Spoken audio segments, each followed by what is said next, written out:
대통령과 빌 게이츠 이사장은 코로나19 백신 및 치료제 개발을 위한 협력을 확대해 나가는 한편 긴밀한 소통을 유지하기로 다짐한 뒤 통화를 마쳤습니다. 박쥐하고 사실 사람하고 같이 감염되는 바이러스들이 상당히 많습니다. 코로나에 걸려서 회복된 사람의 혈장 안에는 아주 풍부한 그 코로나 바이러스의 항체들이 있을 거다. 문 대통령 작심, 독한 주문.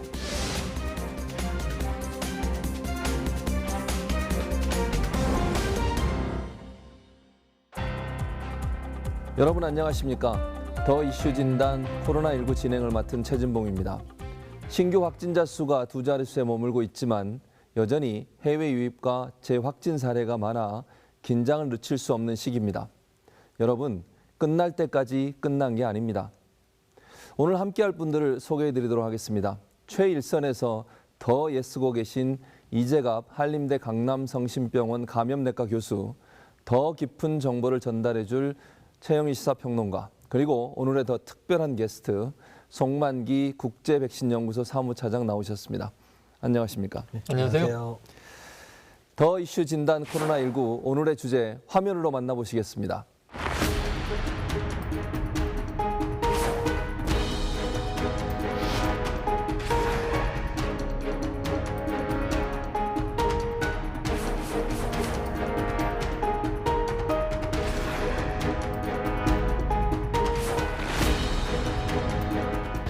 (4월) 안으로는 시작될 수 있을 것이라고 기대를 하고 있습니다. 국민들에 계신 한 분 한 분이 그걸 들려줍니다.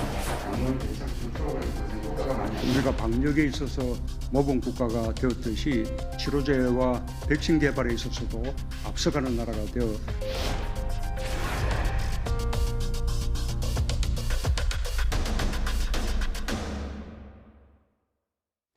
과연 끝나긴 할까? 끝난다면 언제쯤이 될까?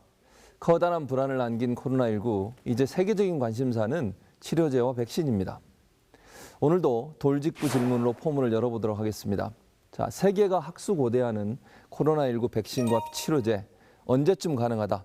짧게 대답해 주시기 바랍니다. 최영일 평론가. 저희 전문가 두 분이 계시니까 제가 먼저 할게요. 예. 저는 전문가들의 의견을 존중하여 통상 한 18개월을 잡아야 한다. 1년 반 정도를 예상하는데 최근에 몇몇 의료 전문가들이 조금 빨라질 수 있다. 예. 전 1년을 한번 1년. 예상해 보겠습니다. 네, 이재갑 교수님 어떻습니까? 치료제는 아마 올해 중에 뭐라도 하나 나오지 않을까 생각하고 있고요. 예. 백신은 아마도 1년은 걸릴 것 같습니다. 1년 정도. 송 박사님은? 네, 저도 뭐 18개월에서 좀 단축은 될 것 같은데, 예. 예, 저도 좀 짧아지는 건 맞는 것 같습니다. 자, 그래요. 다 의견이 거의 일치하는 것 같긴 네. 한데 1년 뭐 짧게는 올해 안에 이렇게 말씀을 하셨는데 코로나19 백신과 치료제 한국이 개발에 성공해서 게임 체인저가 될 수 있다. 네. 예스와 노로. 역시 문외한인 제가 예. 먼저 예스 하겠습니다. 예스. 이유는 예. 저는 대한민국을 사랑하니까. 그게 이유입니까? 우리의 저력을 믿으니까요. 뭐 이렇게 이제 한번 얘기해 보죠. 알겠습니다. 네. 송 박사님 어떠세요? 저도 대한민국을 사랑하지만요. 저도 대한민국을 사랑하지만 예. 현실적으로 예. 지금 저희가 많이 뒤쳐져 있고 예. 그래서 상당히 많은 노력을 해야 저희가 성공할 수 있지 않을까 생각하고 있습니다. 자, 그럼 이재갑 교수님 어떠세요? 예스나 노래에겐 좀 힘든데 그렇습니까? 뭐 해볼 만은 하다 정도. 해볼 만은 하다. 예, 예. 뭐 긍정적으로 평가해서 예스로. 좀 어려운 부분입니다. 제가 그냥 너무 이렇게 밀어붙인 거 아닌지 모르겠습니다. 자, 그러면 먼저 시청자 여러분들께 자, 치료제, 백신 이렇게 두 가지가 있잖아요. 이 차이가 뭔지 먼저 좀 설명을 해 주시죠. 일단 치료제라고 하면 우리가 이 코로나 바이러스에 감염됐어서 확진이 된 분들한테, 그러니까 특히 증상이 좀 뭐 심한 분들의 경우에는 증상을 좀 완화시켜야 되니까 그럴 때 쓸 수 있는 약제를 이제 치료제라고 하는 예. 거죠. 그다음에 백신이라고 하면 일단은 예방하는 약이죠. 그래서 내가 코로나 바이러스에 걸리기 전에 백신을 맞으면 예. 내 몸 안에 항체 또는 이제 면역력이 생겨서 이제 내가 앞으로 코로나 바이러스에 걸리지 않게 하는 게 이제 백신이죠. 예. 잘 설명해 주셨는데 송만기 박사님이 사실은 코로나19의 재유행을 막기 위해서는 치료제만으로는 부족하다. 백신이 반드시 필요하다. 이렇게 주장을 하셨죠. 네.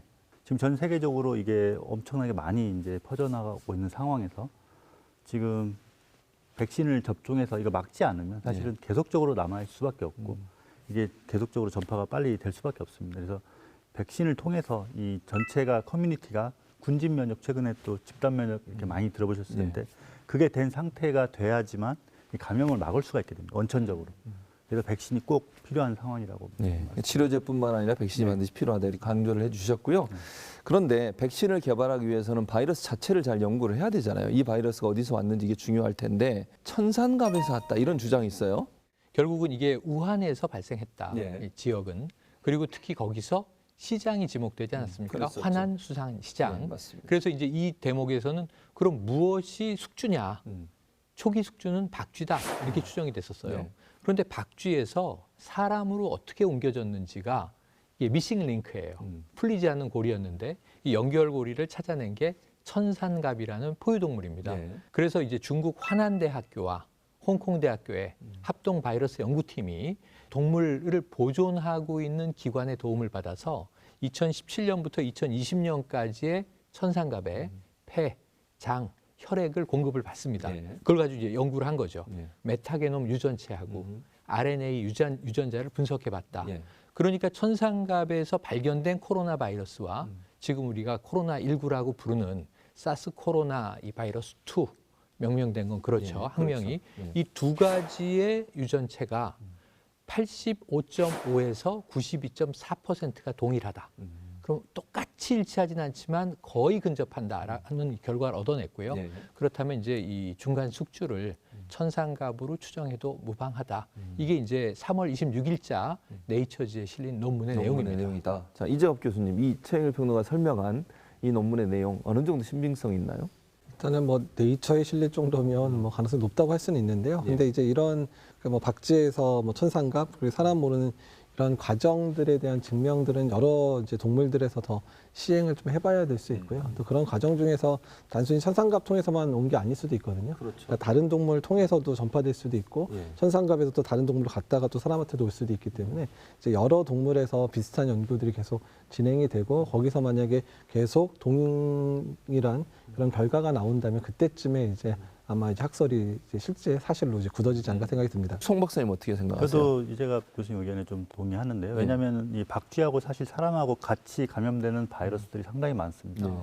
그래서 에볼라 바이러스 같은 경우에도 박쥐에서 바로 사람으로 넘어오거든요. 예. 그렇게 본다면 오히려 박쥐하고 사람이 더 가까울 수도 있습니다. 중간 숙주가 네, 없을 수도 네, 있다. 네, 바로 감염될 확률이 아주 높습니다. 그런 점에서 보면 오히려 천산갑보다는 또 박쥐가 사람하고 더 가까운 포유류이기 때문에 자, 그런데 어쨌든 이제 창과 방패가 없이 우리가 싸우는 거잖아요, 결국은. 그렇죠, 그렇죠. 왜냐하면 코로나19 대응하기 위해서 치료제나 백신이 전혀 개발이 안 된 상태이기 때문에 급한 대로 이제 다른 질병에서 썼던 약들을 우리가 대체적으로 사용할 수 있는 거 아니냐 이런 논의들도 있고 실제 치료 과정에서 그렇게 몇 개가 쓰여진 것으로 알려지고 있는데 실제 그런 것들이 되고 있나요, 이재업 교수님? 예, 이게 이제 약물 재창출이라는 용어로 이제 국내에서 통용되고 있는데 기존에 이제 다른 바이러스 또는 다른 질환에 사용됐던 약제 중에서 일단은 이 코로나 바이러스에 효과가 있는지에 대해서 이제 연구를 해보는 건데요. 그래서 제일 먼저 세포에 코로나 바이러스를 감염을 시켜요. 네. 거기다가 해당되는 약물, 뭐 후보에 되는 약물들 리스트를 다 뽑아서 세포에 주입을 하다 보면 그 만약에 그 세포 안에서 자라나고 있던 바이러스가 갑자기 증식이 멎거나 아니면 이제 사멸되면 아, 이 약은 어느 정도 효과가 있겠구나. 이제 이렇게 되고 이제 이렇게 골라진 약들의 장점은 뭐냐면 이미 다른 질환 때문에 이미 사람한테 쓰고 있었잖아요. 네, 그렇죠. 그러니까 이미 안정성에 대한 특히 안전한지에 대한 부분 증명이 됐으니까 그런 약제를 가지고 한번 이제 사람한테 직접 투여를 해봐서 효과가 있는지 없는지를 이제 볼 수 있는 그런 이제 연구가 되는데 그나마 지금 이제 좀 기다리고 있는 약은 렘데시비어라 그래서 에볼라 치료제로 썼던 약이 실제로 세포 실험에 상당히 효과가 좋았고 일부 이제 사용을 했었던 이제 환자군에서 조금 효과가 있지 않나라는 이제 기대감을 주는 결과들이 나오고 있거든요.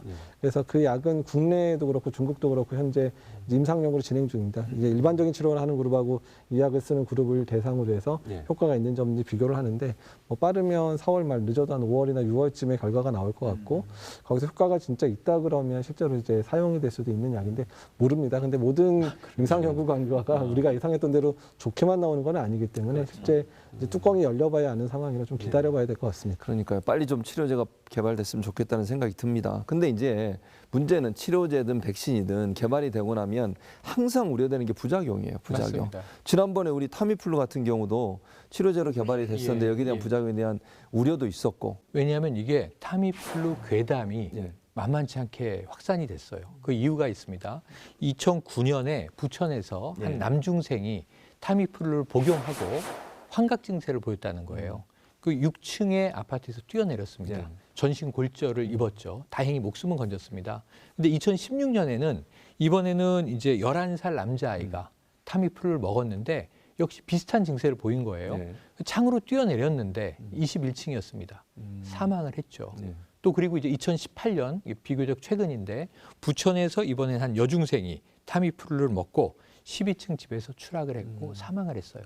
그럼 이 세 사례만 봐도 횟수가 좀 벌어져 있지만 비슷한 상황인데 부모 입장에서 너무 놀랄 일 아니겠습니까? 그렇죠. 그래서 결국은 타미플루가 환각 증세를 일으키고 뭔가 높은 곳에서 뛰어내리도록 충동을 느끼게 하는 나쁜 부작용이 있는 거 아니냐 이런 얘기가 돌았는데 이 과학자들의 입장은 좀 달라요. 예. 여러 가지 이유가 있을 수 있다는 거예요. 독감에 걸렸으니까 타미플루를 먹었을 거 아닙니까? 그렇죠. 그러니까 뇌에 어떤 다른 증상이 있었거나 또는 어떤 신경합병증으로 인해서 환각 증세가 나타났을 수 있지 않는가. 이재업 교수님도 거기에 동의하세요? 지금 얘기하신 그 설명에 대해서. 이제 저 역사를 보게 되면 일본에서 2000년대 중반부터 저런 레포트가 많았고 워낙에 타미플루는 일본에서 정말 많이 예. 썼고요. 2000년대 초반, 그러니까 신종플루 유행하기 전까지는 전 세계 타미플루의 절반을 거의 일본에서 썼는데 그러다 보니까 그런 사례가 상당히 많이 보고가 되었었거든요.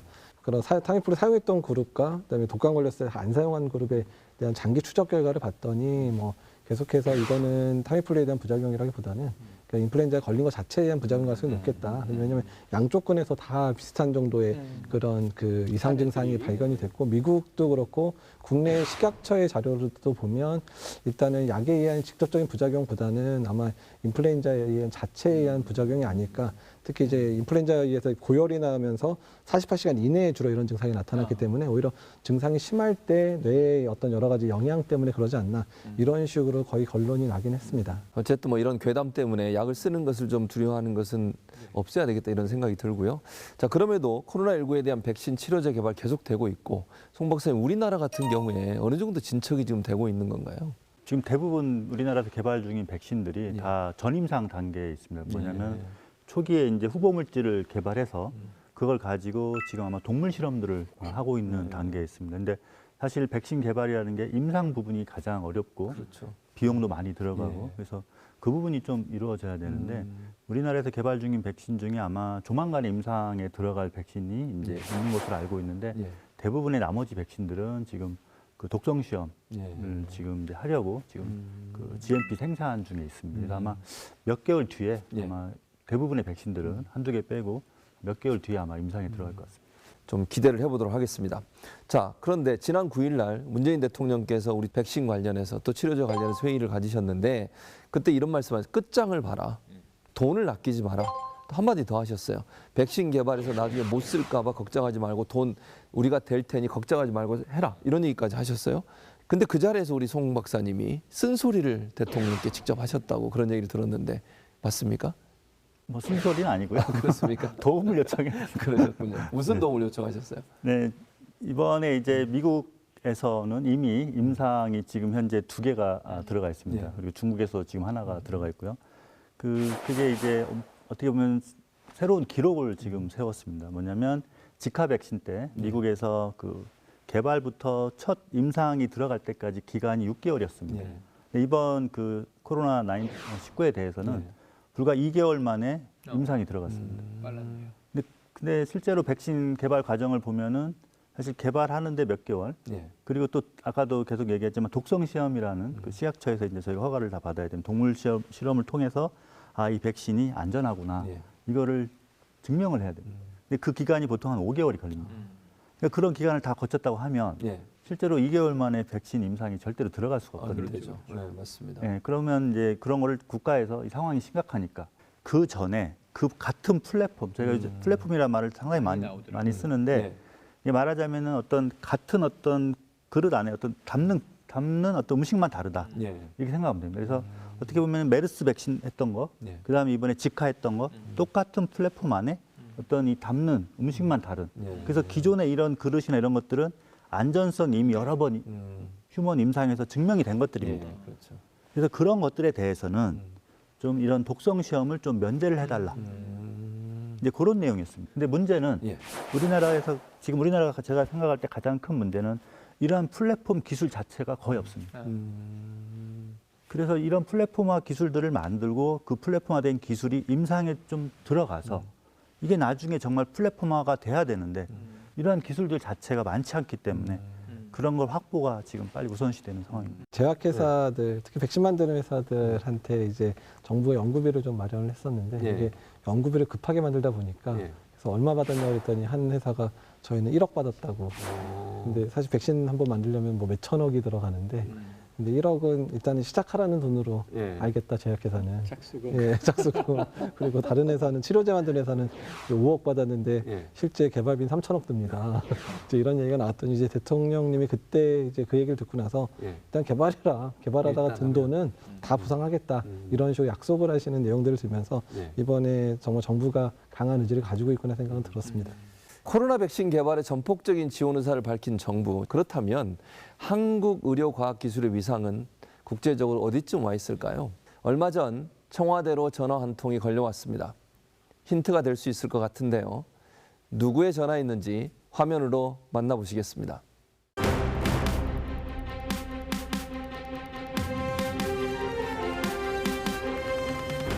Nobody really knew. Well, unfortunately, even though there's a substantial risk of various types of epidemics,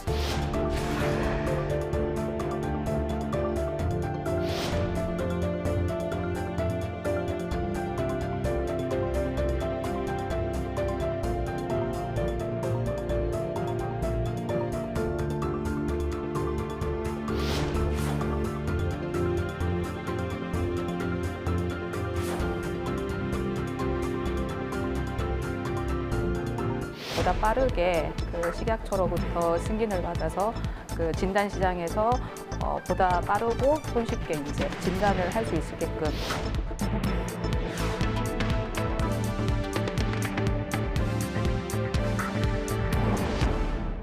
빌 게이츠가 문 대통령에게 전화를 해서 백신 개발 그리고 치료제 개발과 관련해서 협력을 요청을 했는데 일각에서는 뜬금없는 거 아니냐 이런 얘기도 있습니다. 어떤 상황입니까, 이정학 교수님? 그러니까 일단 이제 빌 게이츠가 지금까지 어떤 일을 했었는지를 좀 알면은 이 예. 상황이 좀 이해가 되실 텐데요. 예. 빌 게이츠는 멜린다 이제 파운데이션이라고 해서 그 재단이 엄청난 비용을 지금 투자하는 게 의료적인 부분인데 주로 이제 제3세계라고 보통 옛날에 얘기했고 요새 말하면 이제 저소득 국가들에 대한 백신 지원, 그다음에 뭐 에이즈 치료제 지원, 말라리아 약제 지원 이런 그 의료적인 지원을 상당히 많이 했었거든요. 예. 근데 이제 이번에 코로나 상황들이 진행이 되면서 가장 큰 문제가 뭐냐면, 그러니까 WHO를 이제 근간으로 해서 세계적인 연대가 이제 이루어져야 이제 그런 이제 좀 저소득 국가들에 대한 지원이 가능한데 예. 지금 상황이 모든 지금 선진국에 해당되는 국가들마저도 지금 환자가 많이 발생하다 보니까 전 세계적인 연대가 좀 일어나지 못하고 있는 상황이거든요. 예. 그런 상황에서 우리나라가 좀 조기에 좀 안정이 되면서 우리나라가 가지고 있는 진단 시약이나 이런 것들을 지금 여러 힘든 국가, 저소득 국가에도 많이 우리나라가 이제 뭐 기부도 하고 또 일본은 판매도 하고 뭐 이런 상황들이 돼서 어떤 전 세계적인 연대의 씨앗을 지금 우리나라가 이제 시작을, 특히 문재인 대통령이 뭐 G20도 이제 제안했었고 최근에 뭐 아시아 플러스 3도 이제 제시한 것처럼 그런 연대를 이제 제시를 하다 보니까 그러니까 빌 게이츠 입장에서는 뭐 치료자 백신을 같이 개발하자는 목적도 있지만 전 세계 연대가 지금 많이 끊긴 상황에서 문재인 대통령이 직접 그런 연대를 제안하다 보니까 이런 연대 정신들을 조금 더 극대화해야 되는 부분들이 필요하겠다. 또한 이제 그런 노력들을 하기 위해서는 이제 백신과 치료제 개발에 많은 국가들이 이제 그런 기금을 모아야 되는데 일단 내가 되겠다 돈을 나도 될 테니까 이제 한국도 이제 안정되니까 한국도 좀 대라. 이제 그래서 전 세계적 연대를 한국과 빌 게이츠가 같이 노력해서 지금 여러 국가들과 한번 이제 다시금 그런 연대 정신을 한번 모아보자 이런 개념으로 시작됐다고 보시면 이해가 좀 나을 겁니다. 참 좋은 아이디어인 것 같은데 송 박사님이 일하시는 그 연구소에도 네. 빌 게이츠가 연구비를 이렇게 투자했다고 그래야 되나요? 지원했다고 그래야 되나요? 네, 연구비 지원이 맡겼는데요. 예, 예. 그 최근 한 20년 동안에 한 2,700억 이상을 그래요? 연구비 지원을 했었고요. 예. 그래서 저희가 이제 그 지원을 받아서 그 콜레라 백신을 개발해서 지금 전 세계에 있는 공공 백신 시장의 약 90% 이상을 게이츠 재단의 지원으로 만든 아, 그 콜레라 백신을 지금 공급을 하고 있습니다. 그래서 백신 그 개발을 같이 하자고 요청을 했던 이유가 그 한국에 있는 백신 회사들이 예. 아까 얘기한 그런 플랫폼 기술에 대한 것들은 좀 아직 부족함이 있지만 예. 대량 생산이라든지 또 가격이 저렴하면서도 그 품질이 아주 좋은 예. 그런 백신을 생산하는 거에서는 글로벌 시장에서 상당히 좀 유명합니다. 그런데 이런 면에서 빌 게이츠가 아마 코리아가 좀 나서주면 지금 마크롱 대통령과 이야기를 하고 G20 정상회담을 화상으로 이끌어내고 그런 흐름을 봤을 때 또 방역의 모범 국가가 돼 있으니까 아주 좋은 지금 플래그십 아닙니까? 대한민국이랑 깃발 흔들면 코로나19에 대해서는 뭔가 좀 리더십이 생기겠다. 그래서 빌 게이츠가 이런 해안으로 잘 짚고 파트너 국가로 코리아를 선택했다. 그래서 백신에 대해서는요. 전 공동으로 개발한다면 우리가 먼저 할까, 미국이 먼저 할까, 홍콩이 먼저 할까 이게 아니고 같이 해야 되니까 공동 보조를 맞춰야 되지 않습니까? 우리가 잘하는 대량 생산 기술을 댄다면 미국은 앞서 있는 기초과학 기술을 대고 이렇게 해야 되겠죠. 그래서 이 그림에 우리가 한국이 한다라고 생각하는 것보다 저는 문재인 대통령을 필두로 세계가 하는데 자, 게이츠와 코리아가 손잡고 먼저 시작하겠다. 붙어라. 이런 그림이 좀 좋지 않을까 하는 생각을 해봅니다. 자, 빌 게이츠 얘기도 했지만 사실 해외 정상들이 우리나라 진단 키트에 대해서 관심도 많고 지원도 요청도 많이 하고 있지 않습니까? 그래서 저희가 우리 시청자분들한테 그 진단 키트가 대체 뭔가 보여드리기 위해서 정말 어렵게 준비를 했습니다. 이게 저도 처음 보는 건데요, 처음 사실은. 네, 기자일평도 처음 보는 거죠, 이거. 이 세계 정상들이 그토록 찾고 있는 이 진단 키트가 뭔지 그러고 있죠, 지금. 그래서 이 진단 키트가 어떻게 작동하고 있는지 저는 전문가가 아니기 때문에 이재갑 교수님 좀 설명을 해주시면 고맙겠습니다.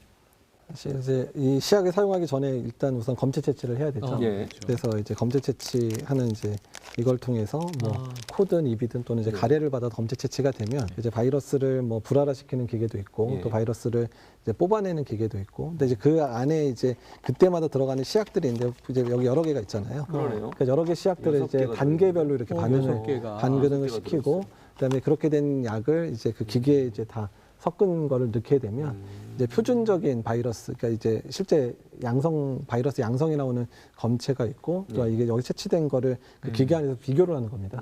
그래서 유전자를 계속 증폭을 하면서 예. 바이러스가 이제 많으면 빨리 결과가 나올 거고 바이러스가 부족하면 여러 번 증폭해야 되는 단계가 되니까 이제 그럼 이 사람의 바이러스가 몸 안에서 예. 뭐 어느 정도 수준에 있다까지 이제 알려주는 그런 이제 진단 방법이거든요. 그럼 교수님 궁금한 게 그걸 시약하고 섞는 또 용기가 따로 있어요? 그러니까 여러 가지 이제 그 일단 도착을 하게 되면 이거를 이제 우리 보통 파이펫이라 그러는 거를 이제 살짝 덜어내서 여러 시약이랑 반응을 이제 시작을 하고요. 그 시약들을 이제 여러 기계에 넣어서 예. 뭐 추출하는 과정, 뭐 불활하는 과정, 추출하는 과정, 증폭하는 과정 이런 것들을 하는데 예전에는 그거를 다 다른 단계에서 다 다른 기계를 이용했는데 요새는 이제 실시간 리얼타임이라 그러는 거는 이게 어느 정도 혼합된 거를 그냥 기계 안에 넣으면 기계 안에서 그 모든 거를 다 이제 진행을 하기 때문에 그런 단계를 하니까 그래서 이제 요새 이제 실시간 이제 RT-PCR 방법들이 6시간, 뭐 3시간이나 6시간 만에 가능한 게 그런 단계를 다 이제 축소해서 그 기계 안에서 이루어지게 해놓은 거거든요. 예. 그 시약 안에 이게 색깔이 다르잖아요. 이게 무슨 차이가 있는 겁니까? 그러니까 뭐 어떤 시약은 이제 바이러스가 없는 시약, 어떤 거는 이제 표준 바이러스가 있는 시약도 있고, 뭐 어떤 시약은 아까 말한 대로 이제 바이러스에서 DNA를 RNA나 유전자를 추출할 때 하는 시약, 뭐 이렇게 종류가 좀 다양하게 있거든요. 예, 그래서 그걸 색깔별로 분류를 해놔서 이제 이거를 그 해당되는 사실 기계 안에 이렇게 꽂으면 반응이 저절로 일어나가지고 이제 진행이 되게 이렇게 돼 있습니다. 그래서 키트라고 하긴 하지만 사실 이제 이런 실험을 하는 사람 입장에 다 시약이라고 보통 표현을 하죠. 예, 시약. 근데 전체가 하나로 뭉쳐지니까 키트 이렇게 표현하는 거죠. 그럼 우리가 수출하는 게 이걸 이렇게 전체를 다 수출하는 겁니까? 그렇죠. 이게 패키지 박스채로 이렇게 해서 요게 아마 요거 하나가 100명분 검사하는 걸 거예요. 요거 하나가, 요 한 박스가. 어쩌면 또 다른 바이러스가 나오지도 않을까. 예를 들면 제3, 제4의 코로나19 이런 바이러스 나올 가능성이 있다고 하는데 여기에 대한 대응도 하고 있는 겁니까 지금? 네, 일단 뭐 당연히 뭐 저희가 이제 사스, 그다음에 신종플루, 그다음에 에볼라, 메르스, 이번 이제 코로나 19처럼 이 신변종 바이러스는 계속 나오고 거의 모든 사람이 거기에는 다 동의를 하고 있습니다. 그래서 이런 거에 대해 그러면 대응을 어떻게 할 것이냐, 이것도 지금 상당히 많이 진화가 되고 있습니다. 그래서 그런 플랫폼화된 기술을 만들어서 어떤 새로운 변종이 됐을 때 빠르게 그 백신을 개발해서 그리고 그런 백신의 안전성과 효능을 확인할 수 있는 그런 방법들을 통해서 최대한 빠르게 백신을 개발하고 그런 어떤 좀 정형화된 어떤 시스템을 개발하는 게 가장 좋은 대책이 아닌가 이렇게 생각합니다. 더 이슈 진단 코로나19 오늘 준비한 내용은 여기까지입니다. 하루빨리 치료제와 백신이 개발되길 바라며 저희는 다음 주에 더 궁금하고 더 깊은 내용으로 다시 찾아뵙겠습니다.